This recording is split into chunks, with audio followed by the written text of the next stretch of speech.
Well, Halucha Lucha, aka Matthew J. Brownlee, and I'm back with another Raw Talk. Yes. Yep. Again, it was a show. It happened. It was there. Um, Better than last week, but I mean, it's really not saying much. Uh, there was no double matches, so I guess that happened. There was a lot of talking on the show though. There was some talking. There was a lot of it. You know, so it's kind of weird that I just thought, well, I didn't just think of this, but funny that 3 hours of this show, 3 hours, you have 3 hours of Raw, and there was a lot of talking. Of course, Drew is not there because, Rona and stuff like that. But there was no Sheamus and no Keith Lee.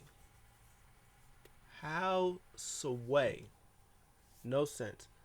You could at least had the segment where they the segment that they did, and I will just talk about it right now because it's not in my top five, obviously. Um, Obviously, it's not my top five. So this is top five. I have my top five, and then we have the ones that didn't make it, all the other good stuff. So we're gonna start with this one, obviously. One did not make the list. Miz TV. There wasn't anything horrible with this thing, but it was one of the things that I have on here is they have the WrestleMania report, which is fine. They talk about where all the WrestleMania are going to be. The dirt sheet, the Drew segment, the Orton mask thing, which was fine, and then um, Hardy versus Riker, which was 2 minute or like 3-4 minutes of them wrestling, but there was like a whole segment before and after that match. So all those that didn't make the list was all little like segments. And even in the top five, there was still a whole bunch of like talking and segments and stuff like that with that too.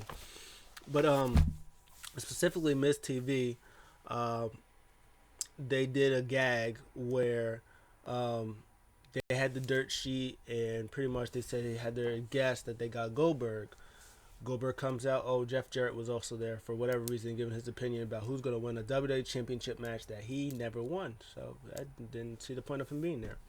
You have a Stone Cold Steve Austin, you have a Shawn Michaels, you have a Big Show, all in your disposal who were WWE champions, who were Hall of Fame, who are well, okay, I lied. You have Ric Flair, you have Stone Cold Steve Austin, and Shawn Michaels. They're all Hall of Famers. They're all former WWE champions, so they can say, hey, for one former WWE champion to another, I think Goldberg's gonna win or whatever they thought. I guess technically, I mean, Big Show's not a Hall of Famer yet, even though he will eventually be one. But he is a legend, but he's not a Hall of Famer. So non Hall of Famer or for the Hall of Famers, you could have used Austin, you could have used HBK, you could have used Ric Flair, who was there very briefly. Could have used all those people, any of those three people, but you chose Jeff Jarrett. Makes no sense. Anyways, uh, he said that he had the scoop on Goldberg. So he said his guess is Goldberg. Of course, Goldberg doesn't come out. Gilbert comes out. Hilarious. I love Gilbert. He had I think he had like surgery or something like that last November, and glad to see he's doing well. Good stuff for him. Uh, and then they were asking him questions. Hey, why are you gonna be how you gonna be W champion? How you been doing whatever? He said he's been banging his head on walls and doing all those other crazy stuff like that. And then he said, and then Drew McIntyre's music came out, but it wasn't Drew McIntyre, obviously, because of Corona. It was some actor guy who was in Santa's Helper or something like that.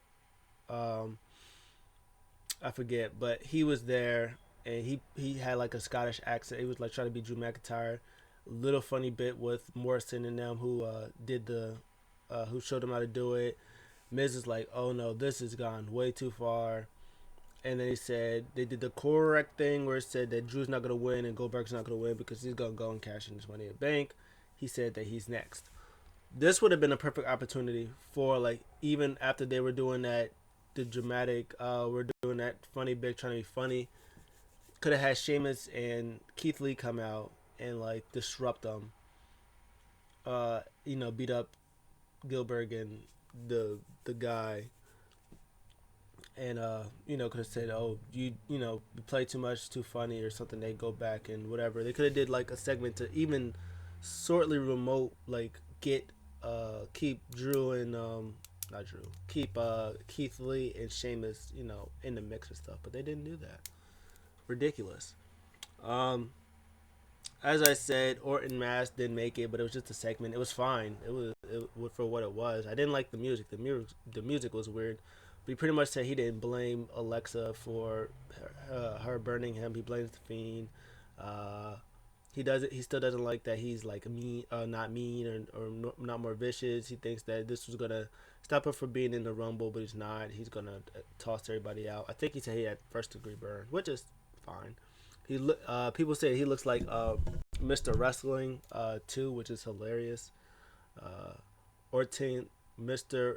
Orton Wrestling. I guess that would be cool because they always say if you want a wrestler to look from the ground up, you would say Randy Orton look like Mr. Wrestling. So him dressed as Mr. Wrestling or thinking he's Mr. Wrestling too. That's actually kind of funny. Hardy versus Riker again. The segment itself I think was actually kind of funny. Um, they were pretty much he was like, "Hey, you didn't walk with me" or something like that, and Riker, being this duller, is like, uh, "But you said not to." So I thought it was literally when he said, "Don't do it," I take it literally. And he said what he's gonna do to Jeff Hardy. He doesn't want to get involved. He was like, "Hey, so you're not gonna get involved?" And Elias gets him. He's like, "Just go now, go." That was kind of funny. The match was nothing. I love that Jeff. He was about to go up to the top rope. Elias interfered. He got him DQ'd. And the Riker said, "I thought you said you was gonna get involved." He was like, he was about to go up there. He was about to hit you with the swanton. Nobody kicks out of that. He was like, "Well, I could have." He was like, "He said you want to go kick out of that." And then Jeff had tried to get like offense, but he hit him with a sidewalk slam, and they left and stuff like that. Little funny pieces. They actually are kind of funny. Cause I don't like Jackson Riker. I will probably never like Jackson Riker, but him and Elias together are sort of kind of working a little bit. And then Drew had a segment. He said he's going to discuss.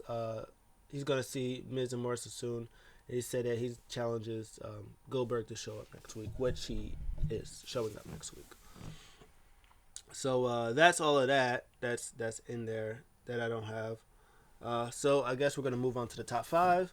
Number five, and it's crazy because I think this might have been number four last week, and the same reason why this is number five is the same reason why it was number four, and the same reason why this is the number four is number four last. I think it was also number four last week. Why it's on this out for a specific reason. So number five is Woods versus Mace.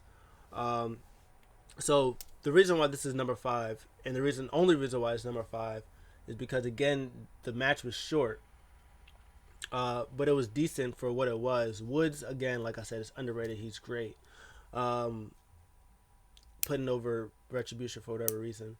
But the other reason why this is really good is because of Ali. Ali cut. I think he had a promo on his Twitter page that he posted, and he pretty much was saying he pretty much was mad at Kofi Kingston. He has this 2 year gripe of Kofi Kingston about the whole Kofi mania. He got injured or whatever like that, and then Kofi took his place and went on and to become a WWE champion. And Ali's obviously saying that was that was him. That should have been him. And I guess was still salty all these years and probably was mad that he like never got offered the title shot or whatever like that. So he said, he pretty much said, I hope you miss WrestleMania. I hope you don't make it in time, and I'm gonna take out the one you love each and every week. I'm gonna torment Xavier Woods, and then when you do come back, we're gonna beat you up, just like we do Xavier Woods. Just paraphrasing like that. So I like at least there's a reason why Retribution is after Xavier Woods. Kofi Kingston versus Ali. Yes, please. I will take that. Xavier Woods versus Ali. Yes, please. I'll take that too. My only problem is, one, it was short. Two, he Mace botched his own finish, which is ridiculously funny how you botch your own finish. And three, I feel like it's going to be the same thing. Like they just took Ricochet out this spot and then put Xavier Woods in there. So now Xavier Woods is gonna go every week, losing to members of Retribution. Like that's. But Xavier Woods sold for Mace. Uh, he got some. He got like a nice choke slam in there. Xavier Woods popped Ali before the match, which was a nice stiff right. Um, there was a spot where Woods took out Ali or took out Mace, and then he went to go on top of the rope, and then like Xavier Woods slid and did like a basement drop kick on Ali. That was actually pretty dope. And then he told everybody from Retribution to get around, surround him, and distracted Woods to do that, to get distracted by Mace to do that horrible finish for the win. And then he looked in the camera, he said, hopefully, Kofi, you're watching, I'll see you very soon.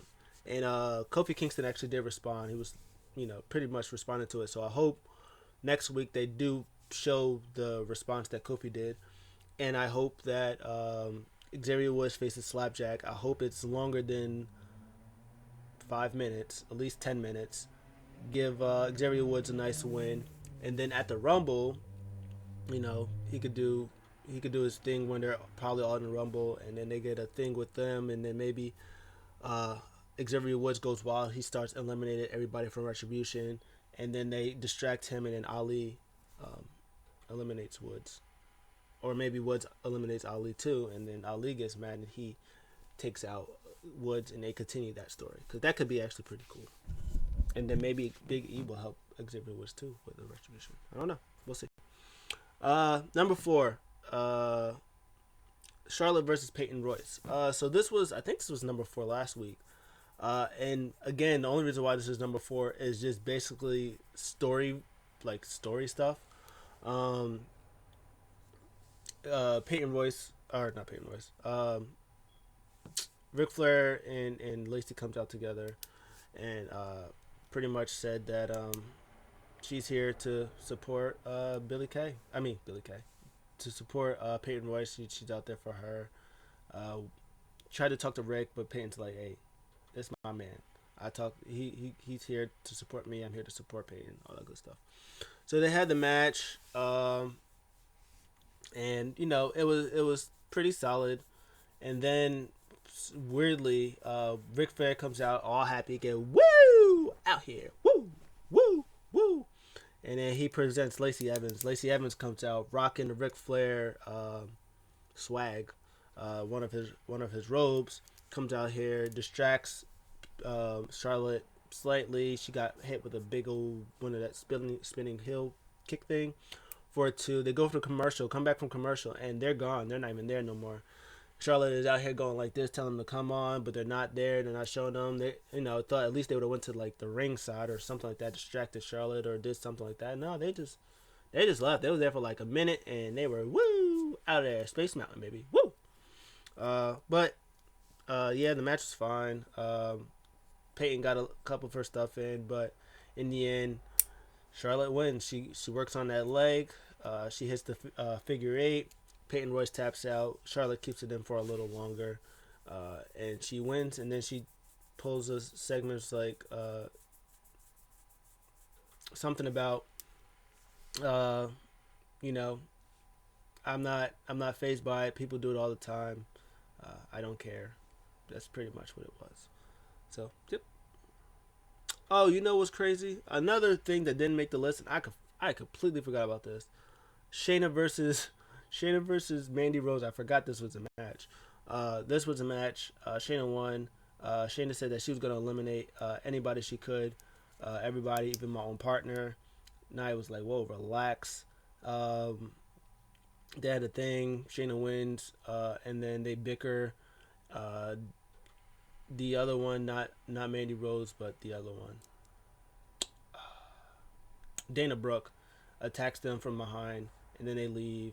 And they said they've never been on the same page, but they're still stronger. She said Charlotte and Asuka aren't on the same page. Charlotte is worried about Lacey Evans having daddy issues, and Asuka's worried about Alexa Bliss. And so I think this is the best time for us to get the tag team titles back. So they're gonna have a tag team title match at Royal Rumble. That's what it is. So number three is Hurt Business versus Lucha House Party and Riddle. I put Hurt Business versus Riddle. Hurt Business versus Lucha House Party and Riddle. Hurt Business come out. They see Matt Riddle. Matt Riddle's like talking. He was like, "Hey man, I like you guys. You guys are like nicely dressed. You know, Suave, Cedric Suave, uh, bigs up Sean Benjamin. It's like, who thought people would call you Sloppy Bobby? He was like, nah, man, you out here looking good. You know, they tried to attack him. Bobby was like, man, no, man. I like you. You know, I actually like your fit. I kind of like it. I also dig the sandals, but you know, the sandals are dangerous, man, to be wearing out here. He was like, no, it's not. And then he like steps on his foot, but he doesn't really steps on the foot. Like he's like steps on the floor, but but Matt Riddle steps on his foot, sold like he stepped on his foot. He was like, yes, he told you they were dangerous. He walks away. And then Matt Riddle said he's gonna stick his foot up his ass. Yeah. This match was good. The best part about this match was Cedric Alexander and Shelton Benjamin like bickering with each other. They wouldn't tag each other in. Cedric kept saying, "This is how it's done. Like this is how you do it. This is how it's done." He tagged himself in, and then he tried to tag him in, and then Cedric. And then Shelton Benjamin was like, nah, man. You know, nope. Him and Bobby went tag. He was like, nah, man, do you? He was like, oh, all right. And then so he was doing it to get him whipped. And then Shelton again tagged himself in. And it was like it was just stuff like that was hilarious. I like that. Um, Shelton and Bobby was tagging each other in. They went tagging Cedric Alexander. And said he tagged himself in. He was like, okay. He was like, I got it. And then he got spanked. And then Shelton Benjamin kicked him, beat him up, and popped him out the ring. It was like, and then MVP said, "You play stupid games, you win stupid prizes." That was hilarious. So I guess they said during the commercial break they were like tagging each other in, but after commercial break, Cedric went to tag Shelton, but instead tagged in Bobby Lashley. That was hilarious. So they clearly have something going on, and Bobby got tired of both of them. Just said, "Fuck y'all both." Tagged himself in, and then speared Luke Lindsay, I think it was, and then put the hurt lock on him, and then he taps and they win. And they're arguing and stuff like that. Um, and then Matt Riddle comes in and then attacks Bobby, and then leaves again like he did before in that one 8-man tag. I think it was like a month ago. And then he gets mad, and then they're bickering again, and then Bobby takes Seti, calm him down, and then MVP takes Shelton Benjamin, calms him down. So man, this is a weird one. I don't know what they're gonna do because I like them. I like Seti and Hurt Business, but I wonder if it's gonna be a thing where they're gonna kick Seti. Are they gonna lose the tag team titles? Kick Seti out, maybe add Ricochet, or I don't know. They're gonna add somebody else. I don't know. I don't know what they're gonna do, but whatever happens, I hope whatever they do, they keep the Cedric thing going because I like Cedric. They keep him going. Um, my original plan, my original thought, which is not gonna happen, that they lose the tag team titles, and then they like get a rematch from like Lucha House Party. Maybe Lucha House Party like sneaks one in and gets the win, and they lose, and then maybe Seti tries to blame uh, uh, which makes Shelton Benjamin or something like that, and maybe Ricochet comes out and tries to, maybe he comes in and he attacks Seti, or maybe they all attack Shelton Benjamin, take Shelton Benjamin out. I don't know. I don't know what's gonna happen, but I don't know. I don't know what's gonna happen, but I hope they stay together. But if they don't, I hope they add somebody else, or maybe Swerve Scott. I don't know. I don't know. I don't know. But it was good stuff. I like what they're doing, and as long as Seti stays relevant and stays champion, wins the United States champion, or goes be tag team champion with Ricochet, I don't know, but I hope it continues. I love it. Next up, number 2 is I switched it for I originally put this for number 1, but I switched it at number two. AJ Styles versus Ricochet. Just the match itself was just it was the best match on the show by like not even close. Um, in the beginning, Ricochet and Adam Pierce were talking. Pierce said, "Hey, we know that you were like this, and this, but this year you got to earn yourself like a shot." And then Ricochet was like, "Cool." AJ Styles comes in there, was like, "Man, it's like you getting advice from him. You shouldn't be getting advice from Pierce." He was like, he's not a man, you know. He's like, he's a coward. He was like, he gave up his Universal Championship opportunity. He was like, he was gonna get beat. Of course, you were gonna lose anyway, but at least you would have had like kept your dignity. Like Ricochet, Ricochet's gonna lose to me, but at least he's still gonna have his dignity.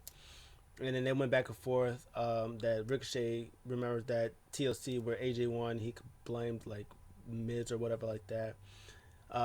Fun fact: Ricochet, Adam Pierce, and AJ Styles all in the same spot together. All former PWG World Heavyweight Champions. Just a little thing.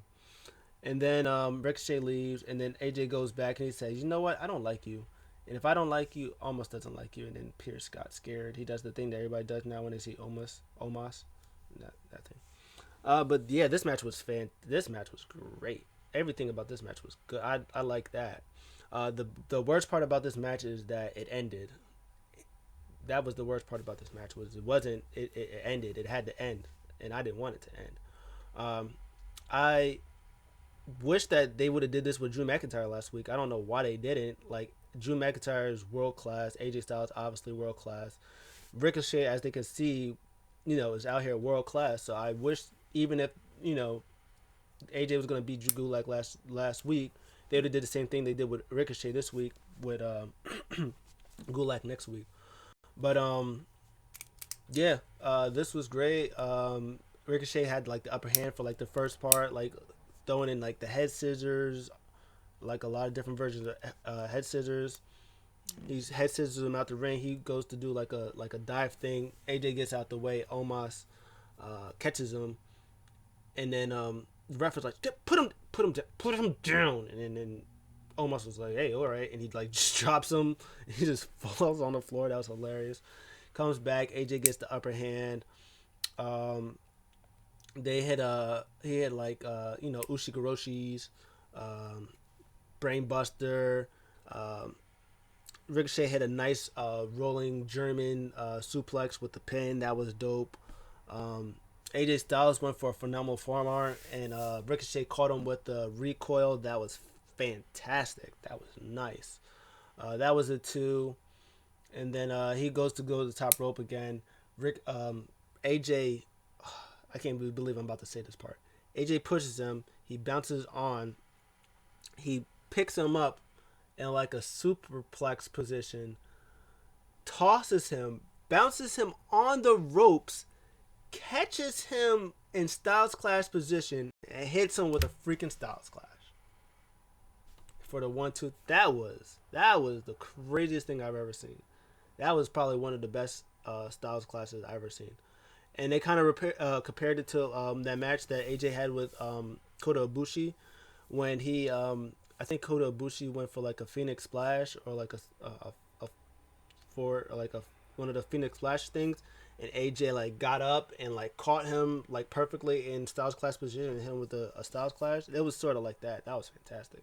He just like bounced him off, caught him in Styles Clash position, and popped over the Styles Clash. That was fantastic. That was so close to being number one, but of course it's not. Number one is the Alexa Bliss Asuka thing, and the reason why it's number one, and I'll tell you why. I think the reason why it's number one. So they had an Alexa's Playground. Asuka in the beginning came out and they asked her about her. She said she doesn't want to reach Alexa's scare side. She's gonna try to be like play nice with her and stuff like that. Alexa Bliss comes out and she talks about Randy Orton about the burn and making burn jokes and stuff like that. Needs sunscreen and all that good stuff. And then Asuka comes out. She introduces Asuka. She comes out. She's about to sit in one of the swings and she was like, no, no, no, no. You don't sit there. So Oscar's like, oh, okay, no, we okay, we go, be okay, we go over here, we dance. Hey, hi, I love you, I love. She's like, me, big fan of Alexa. She's like, yeah. He's like, oh yeah, Alexa Playground, yeah, I love it, yowie wowie and stuff like that.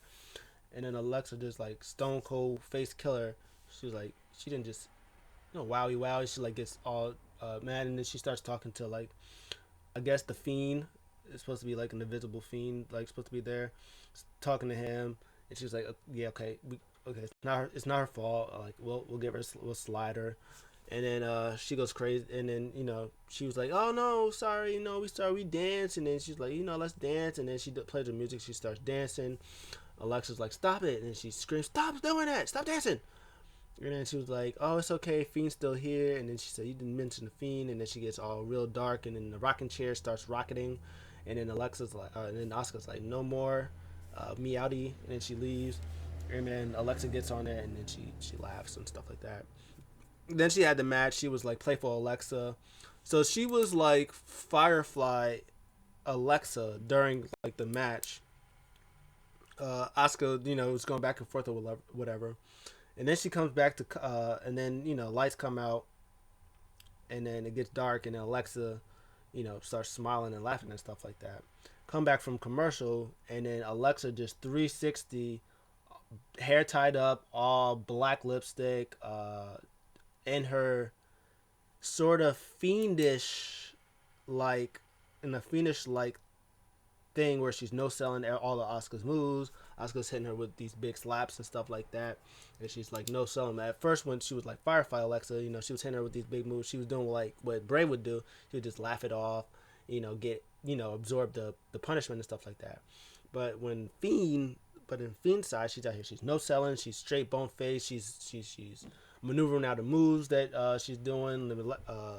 Oscar's like trying to punch her and do all this other stuff, and Alexa is out here no selling everything.